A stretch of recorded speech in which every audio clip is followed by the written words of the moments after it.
हो देवा गणपति देवा, तुमसे बढ़कर कौन, स्वामी तुमसे बढ़कर कौन। किसी भी गीत को हम फिल्मों में सुन तो लेते हैं, लेकिन उस गीत के पीछे कितनी सोच और मेहनत होती है, इस बात से अनजान रहते हैं।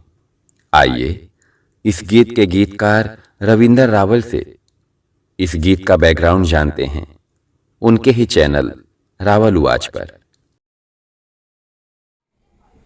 जय श्री जिमी नागपुत्र योगीराज, जय श्री गुरु रानी नरगिस नागकन्या योगिनी, जय श्री गुरु रानी नरगिस नागकन्या योगिनी, जय श्री जिमी नागपुत्र योगीराज। फिल्म की बात कर रहे हैं, कुछ फिल्म के सीन जैसी बात कर, क्यों कि 60 और 70 के दशक में इंडस्ट्री में बड़े बड़े परिवर्तन आए और 80 के दशक में जहाँ की हम बात कर रहे हैं, तब तो इंडस्ट्री बहुत बदल गई थी। हमारा ये समझिए कि 70 के सेकेंड हाफ में हमारी शुरुआत हुई थी और 80 के फर्स्ट हाफ में प्रवेश होने को थे हम लोग। इस समय जो विश्वास थे वो बहुत बदल गए थे, जो कार्य की प्रणाली थी वो बहुत बदल गई थी। एक गीतकार ने गीत लिख दिया, एक संगीतकार ने उसकी धुन बना दी, यहाँ काम समाप्त नहीं होता था। आपके गीत के लिए आपको प्रयत्न करने पड़ते थे, इसलिए फिल्म के साथ सारे कलाकारों का इन्वॉल्वमेंट बहुत बढ़ गया था। इन परिस्थितियों में जो हम लोग अभी तक राजश्री के बैनर्स में सीमित थे, वहाँ से बाहर निकल कर आए थे। दीपक बाहरी के साथ खालिद नारवी हमारे साथ थे और दूसरे टेक्नीशियंस भी हमारे साथ थे। प्राणलाल मेहता के प्रतिमा फिल्म्स में हमसे बढ़कर कौन, यह फिल्म कर रहे थे। यह फिल्म बनते बनते इस फिल्म में एक कुदरती झटका और आया। अमजद खान का जो बड़ा एक्सीडेंट हुआ था, उसकी वजह से इस फिल्म की रिलीज़ में 1 साल का अंतर पड़ गया। उस घटना से भी यह फिल्म का जो ठहराव था वह बाहर आया। फिर एक बार फिल्म चल पड़ी और कंप्लीट हुई। दूसरी भी जितनी है तो फिल्म कंप्लीट होने के बाद की जो बातें होती हैं, री रिकॉर्डिंग, उसके बाद मिक्सिंग, वो जो सारी चीज़ें वो सब होते गई। फिल्म का फाइनल प्रिंट आया, उसका ट्रेलर देखा, फाइनल हुआ, फिल्म की रिलीज़ डेट आई। एक उत्साह था, क्या होने वाला है, यह सब देखना चाहते थे। लेकिन एक खबर से हम लोग बेचैन थे। वो लॉन्ग प्ले का ज़माना था। मार्केट में हम आपके हैं कौन का लॉन्ग प्ले नहीं था, रिकॉर्ड नहीं थी, तो कंपनी के चक्कर मारते थे लोग। तो उसमें प्राणलाल मेहता तो आते थे, दीपक बाहरी भी होते थे, राम लक्ष्मण होते थे, मैं भी जाता था। तो वहाँ पर जाने के बाद एक ही जवाब मिलता था कि कलकत्ता से एक ट्रक चल पड़ा है और बस मुंबई पहुँचने को है, सारी प्लानिंग हो चुकी है और ये सारे रिकॉर्ड्स आते ही सब जगह डिस्ट्रीब्यूट हो जाएगी। तसल्ली रखे हुए थे, लेकिन तसल्ली पर कब तक जी सकते थे। गणपति की स्थापना के साथ, पहले दिन के साथ हम लोगों को ऐसा लग रहा था यह रिकॉर्ड मार्केट में आ जानी चाहिए। पहला दिन आ गया, रिकॉर्ड नहीं आई। दूसरा दिन नहीं, तीसरा दिन नहीं, चौथा दिन नहीं। और उसके बाद जब सब वहाँ पहुँचे तो जवाब तो वही था कि थोड़ा आगे पीछे होगा। लेकिन उस दिन संगीतकार राम लक्ष्मण थोड़ा सा उत्तेजित हो गए, दीपक बाहरी के भी साथ हुआ और उनके एटीट्यूड पर, उनके व्यवहार पर सबने खेद जताया। ये हम लोगों की स्थिति थी। हम लोग सोच रहे थे इतनी बड़ी रिलीज़ हो गई और रिकॉर्ड ही नहीं है मार्केट में, लेकिन गाना बज रहा था। तो जब मार्केट में रिकॉर्ड नहीं है, मतलब इसके पीछे कुछ कारण है जो इंडस्ट्री में अक्सर चल रहा था। अब हमको यहाँ ये कुछ जिक्र नहीं करना है कि कौन था, क्या था, कुछ नहीं, क्योंकि इसके पहले भी एक नए संगीतकार की, उभरते हुए संगीतकार की फिल्म रिलीज़ हुई थी। उसका भी मार्केट में लॉन्ग प्ले नहीं था। जब प्रोड्यूसर ने रिपोर्ट किया, पुलिस ने इंक्वायरी की, तो हाजी अली में वर्ली के तरफ जाते रास्ते से लगा जो समुद्र है, उनकी गिट्टियों में रिकॉर्ड के टुकड़े फंसे हुए मिले। इसके पहले की घटना है, और ये दूसरा मौका था कि रिकॉर्ड मार्केट में नहीं था, लेकिन गाना बज रहा था।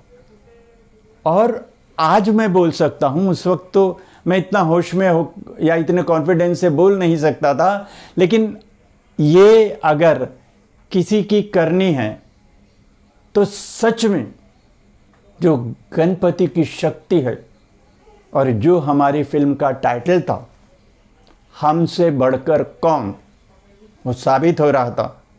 उन लोगों के सीने में तो सांप लौटते होंगे। हर सुबह उठकर वो ये गाना सुनते थे, जो भी होंगे, और सोचते होंगे इतनी तैयारी के बाद रिकॉर्ड ही नहीं है मार्केट में, गाना कैसे बज रहा है। इसका भी एक जवाब है।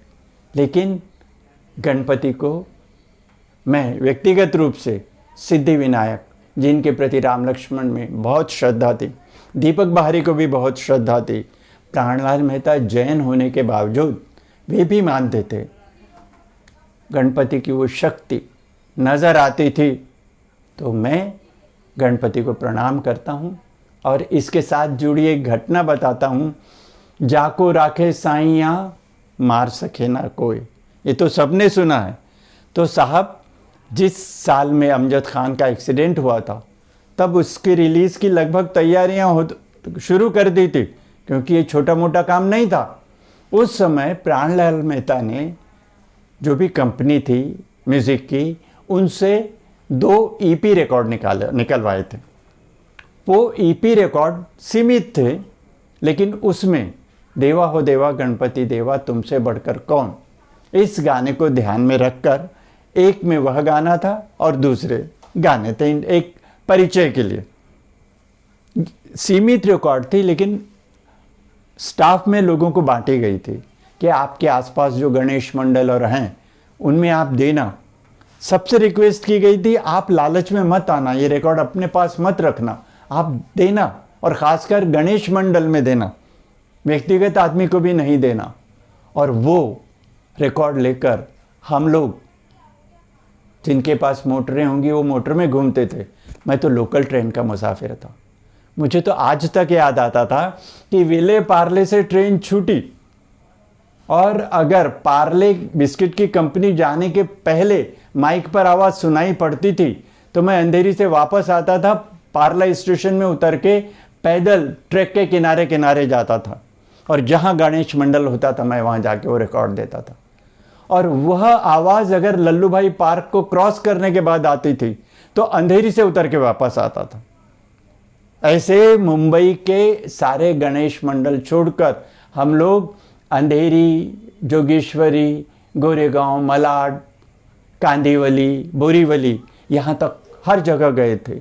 और ये रिकॉर्ड जो उस वक्त बांटी गई थी, उस रिकॉर्ड के रूप में गणपति का प्रभाव था कि इस गणपति में, जबकि हमसे बढ़कर कौन का कोई लॉन्ग प्ले किसी दुकान में नहीं था, यह गाना माइक से बज रहा था, देवा हो देवा गणपति देवा तुमसे बढ़कर कौन, और तुम्हारे भक्त जनों में हमसे बढ़कर कौन। साबित हुआ ना। और यह फिल्म भी रिलीज़ हुई, फिल्म को भी बहुत अच्छा रिस्पांस मिल रहा था। इस गीत के लिए तो बहुत ही इस गीत से तो लोग बहुत प्रभावित थे। पहली बार गणपति के ऊपर कोई गीत इस तरह आया था। PL राज इसके डांस डायरेक्टर थे। दीपक बाहरी PL राज में बहुत अच्छी ट्यूनिंग थी। और पहली बार ऐसा हुआ था कि स्टूडियो को छोड़कर कांदीवली में एक ग्राउंड में ये पूरा सेट लगाया गया था, जहाँ पर लगभग 10 दिनों तक यह शूटिंग चली थी। और मैं दीपक बाहरी की ज़रूर तारीफ़ करना चाहूँगा। दीपक बाहरी प्रोड्यूसर्स के फेवर के डायरेक्टर थे। जिस फिल्म को हाथ में लेते थे उसको कंप्लीट करना इनका मकसद होता था।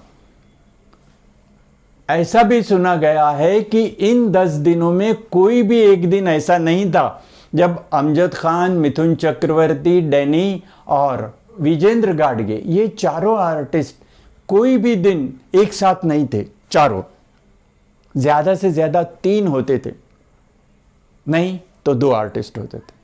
चारों हीरोइन, रंजीता, पद्मिनी कपिला, नीता मेहता, काजल किरण, ये मौजूद रहती थी। कोरस मौजूद रहता था। और क्या जादूगरी दिखाई है दीपक बारी और पीएल राज ने। पूरा गाना धूमधाम से चारों बेटों के से बचपन में बिछड़ी माँ के साथ, रंजीत विलन के साथ इतना खूबसूरत पिक्चराइज हुआ कि रिलीज की साल को तो छोड़िए, आने वाले कई सालों तक, 81 में यह पिक्चर रिलीज हुई, सोचिए। तो आज हम जब बात कर रहे हैं तो ये 2021, इतने साल गुजर गए, आज भी गणपति आने पर लोग इस गाने को भूलते नहीं।